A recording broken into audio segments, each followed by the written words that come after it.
George Clooney, and he has confirmed that he is one generous friend. In the latest issue of GQ, George says back in 2013, he gave 14 of his closest friends suitcases.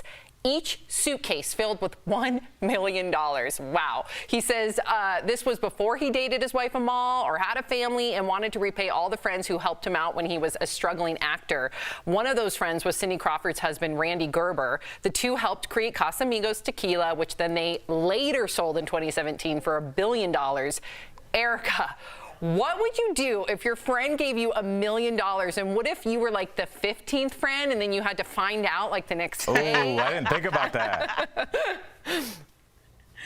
I really don't know what I would do if a friend gave me $1 million. I mean, obviously that would mean a lot in terms of what I meant to them, and that's a very special thing.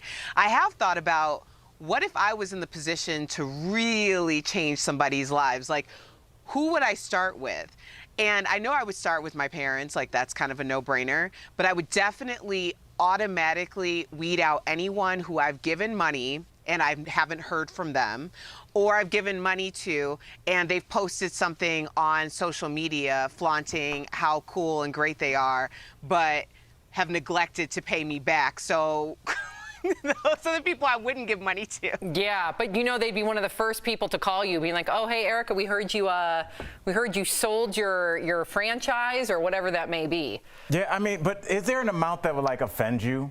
What do you like mean? if I sold my tequila for $1 billion and I was like, I love my DBL family, here's a check for $3,000 for all my co-hosts. Would you guys? I think this was before he sold it. This was before he sold it. Okay, but let's say now. No, that's a absolutely moot not. If you point. gave me anything, I'd You're be telling me you guys thanks, wouldn't be at the buddy. bar like 3,000. All right.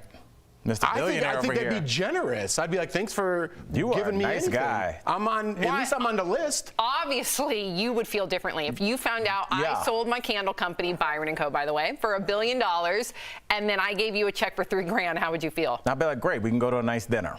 A nice dinner? Where do you live? I mean, can you change my life, Sam? You have $1 billion. Change my life, please. I'm your friend. Wow, greedy. It's kind of like judging your friends on how expensive the bottle of wine is that you bring over. Because if you're like, man, these people have a lot of money, I got to bring a $50 bottle, and you're pissed about it. Have you ever Googled? Have you ever Googled the bottle when somebody gives you a bottle and then you go in your kitchen and you Google it? No, but I have. I know you have. I'm not going to Sam's house.